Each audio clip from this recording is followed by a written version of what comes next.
Hi, my name is Maria Haji-Georgi, and I'm going to be giving a presentation about how to run a research lab. So there are a few reasons why I decided to do this project.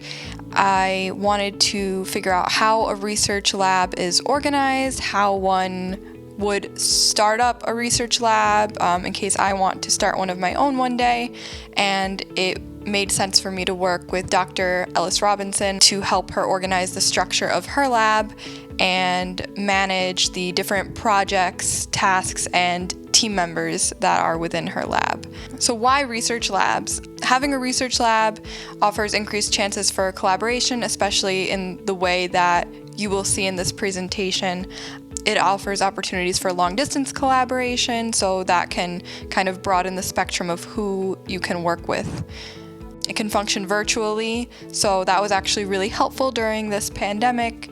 It was a very smooth transition from our in-person lab to a virtual lab. And it also offers avenues for cross-disciplinary collaboration.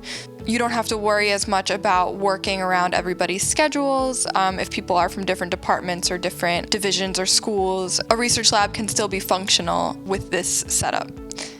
And the most interesting part is that when I decided that I wanted to do this, I started looking online, looking through journals, trying to find resources for how to get started.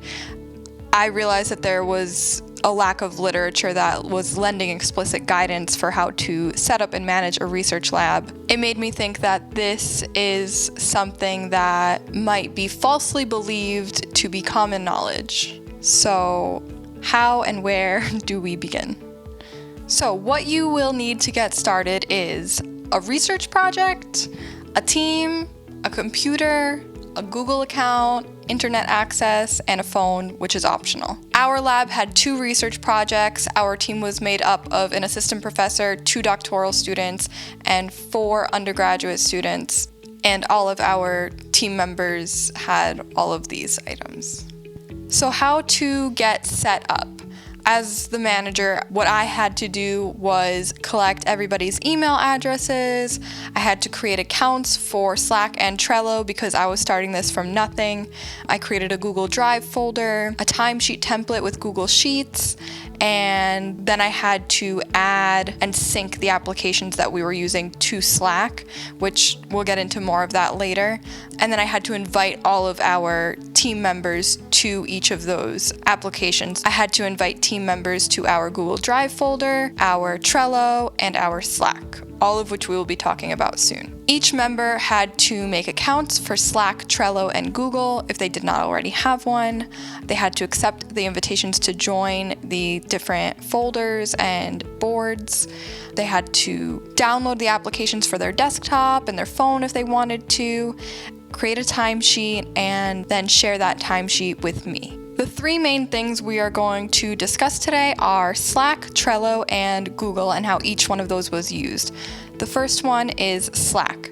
Slack was used for communication. You can think of Slack as a replacement to email, but it was more streamlined, more organized. It allows you to share files, and it also provides reminders for tasks, projects, meetings, etc. Trello we used for assigning projects and assigning tasks to different team members. Think of it as a virtual planner that every team member has access to.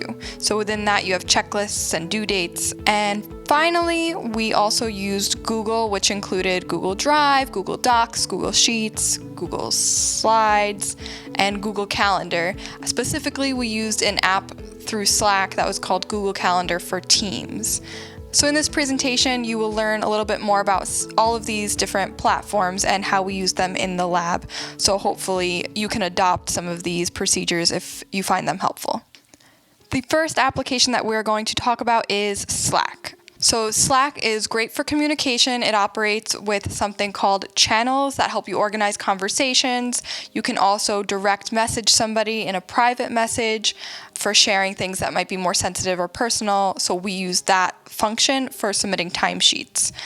The channels for us were used to organize different topics of conversation or different research projects. You can also use Slack for file sharing. You can attach documents directly to Slack within channels and direct messages, and Slack will also keep a folder of downloaded files saved to each area where it is shared, and all of these files are then searchable. Slack is also helpful for scheduling because it sends reminders about upcoming meetings, tasks, and projects that are due, which was really helpful for us as a lab. Below, I have placed 2 links that are super helpful for giving you an overview about how Slack works, its different functions and capabilities. So I will actually, since this is a virtual presentation, I'm going to make these links available to you in the description of the video. Within Slack, you can sync up to 10 apps with the free version.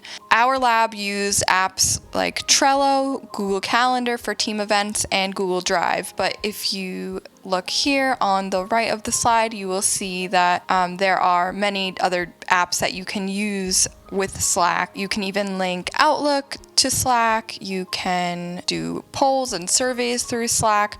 So I'll leave it up to you to explore which applications make the most sense for your lab. Just know that there are many available and you can have up to 10 with the free version.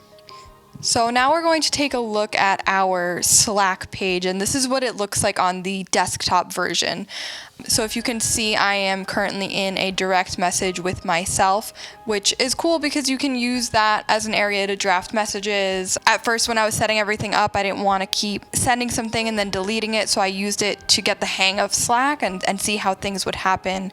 With this shortcut button, you can do things like create a Google Sheets, create a Google Doc, start a poll, create an event, things like that. You can also tag somebody or mention somebody in your message so that they are notified about it, or you can tag a channel so that it gets sent to that channel. And then you can also attach documents either from your computer or directly from your Google Drive. The other thing that you can see on the desktop version is on the left, you'll see all of those hashtags under the word that says channels.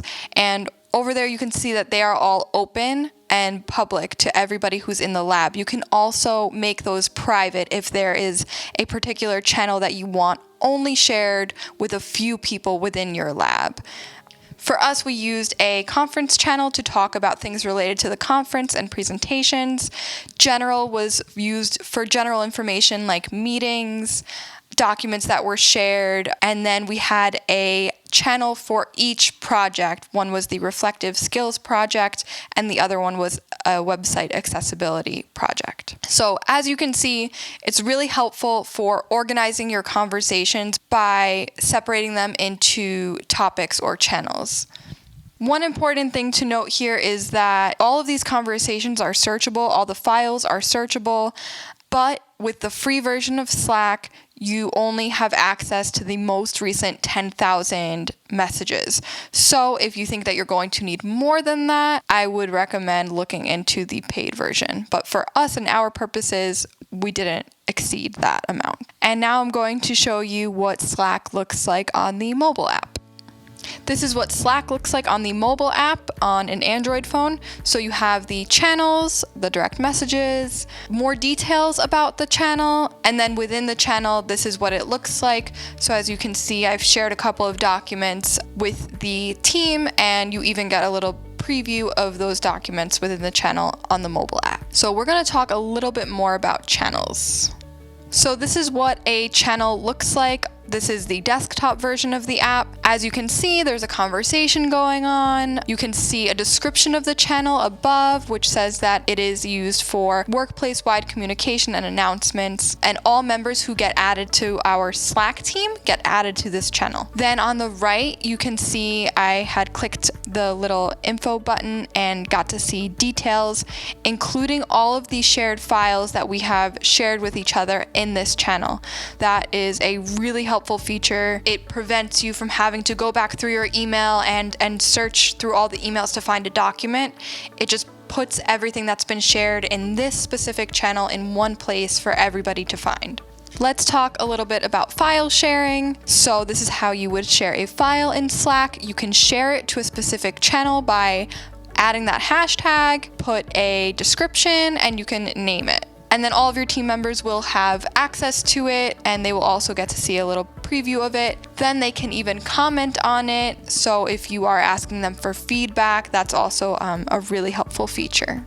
Another great thing about Slack is that you can connect your calendars to Slack. If you are using Google Calendars, you can have a specific calendar that is for your research lab, and you can share that calendar to your Slack page so that everybody gets updates that look like this.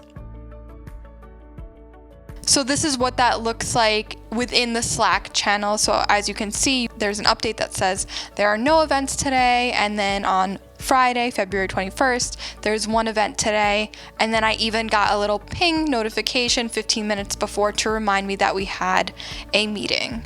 You can choose to have daily and weekly event summaries, reminders before an event starts, and updates when events are changed. You can even respond to calendar invites from Slack, and you can sync it with Outlook Calendar if that's your preferred calendar. So that is a brief summary of Slack. There's a lot more information in those links that I mentioned before, and I would be happy to answer any questions that you have about it if you want to get in touch with me. Now let's look and see what our team members had to say about Slack. So this is what everybody thought about Slack. Again, our lab was very small, so these are just some quotes that I got from our team. They thought it was helpful for tracking progress. The history was helpful. It was a streamlined application. Some people weren't a fan of the different setups between phone and desktop. I think that what I found with this across all the apps is that learning new technology for some folks is kind of difficult. So that's just something to keep in mind if you're going to choose this route. Next up, we're going to talk about Trello. Trello is the virtual planner that we were talking about before. Trello operates with 3 different formats. So first you have a board. The board is used for the team. It's kind of like the workspace for the team. So we had one board that was used for our entire semester. Then within each board there are lists. So weekly lists in our case were used to organize tasks, which are cards. Cards are basically the tasks themselves. So within a card, you can create a checklist, you can assign members to different cards. So if you have a task that is only specific to 2 specific lab members, you can just add them to that card and nobody else has to worry about that. On each card, you can also attach links and documents and assign due dates. You can sync all of this with Slack as well, since that is the main communication platform. Again, right here, there's a short demonstration of Trello's functions and capabilities. You can click that link. If you don't have access to clicking that link, then I will put it in the description, or you can contact me and I will send you the link. This is our Trello board. As you can see, there is one big board and then you have these little lists within the board. So let's take a look at the list we used for week 2. So this is a close-up of that, and you can see there were 4 different tasks. Those little avatars on each card are the members that were assigned to each card, and you can see that there were also due dates. So let's look specifically at the card for the city training. So this is what a card looks like if you open it up. As you can see on the top, you have the members, the due date. If I needed to add a description, I could add that there. And then there are attachments like instructions for how to complete the IRB training and the link as well for completing that certification process. On the bottom, you'll see that there's a checklist and each one of those is checked off, which means that everybody completed that task. So this is what a Trello card looks like in Slack. As you can see, all the relevant information is right here. You can click that link and it will take you directly to the Trello board. You can see all of the directions, and then you can also take some actions. So if you weren't on that card but you need to be, you could join it. You could set a due date. There are different actions that you can take straight in Slack. You don't even have to go to the Trello board to do that. This is what our team members had to say about Trello. It seems like everybody really loved it and liked the format of it and how organized it was. It just maybe didn't make as much sense for our lab, perhaps, because most projects were done during our actual meeting times, like scoring rubrics with sensitive data. But it was helpful early on for getting everybody set up and reminding them of tasks. I think it is more helpful if there are going to be tasks that need to be completed outside of the physical location of the lab. Now let's talk about Google. So first we use Google Docs. We use that to take meeting notes. That's great because multiple people can edit and have access to it. And so when there was a time that I was absent, it was great because somebody else could take the notes and then I could look there to see what I missed. Google Sheets was used for tracking the lab members' working hours. So once somebody made their sheet, all they had to do was send that to me and share it with me, and that eliminated the need for them to send it to me weekly. All they had to do was update their own file weekly, and I could instantly see whatever changes they made. Google Slides was helpful for collaboratively working on presentations. We used Google Drive to store all of our important lab documents. We had one place for everything. Just note that it's helpful to have a well-organized Google Drive to make all of this seem much easier. This is how we set up our timesheets. I created a timesheet using Google Sheets and gave that as a template to everyone. I put that in the drive. They had to then take that template, save it into their own drive, put their own name on it, and then share that with me.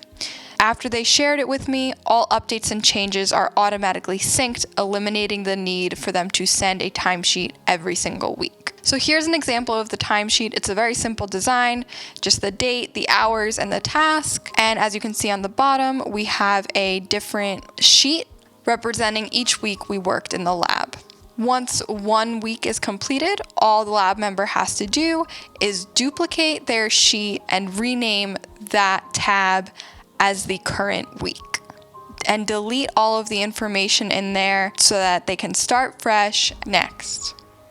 Google Docs, if you're not familiar with it, it's basically an equivalent to Microsoft Word, and it just allows for multiple people to collaborate on one document, which was great for taking meeting notes and sharing that with people. So if somebody wasn't there 1 week, I could just take this and send it to them in Slack in a direct message and say, hey, here's what you missed. Please review the notes and check Trello for any tasks that are due.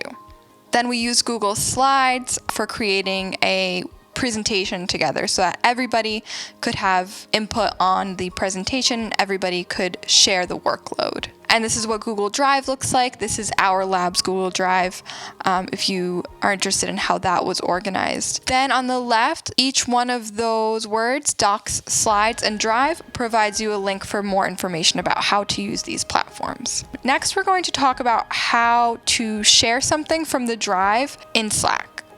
As you can see here, this is a picture from the lovely educational psychology fall outing that was organized by the RGSO.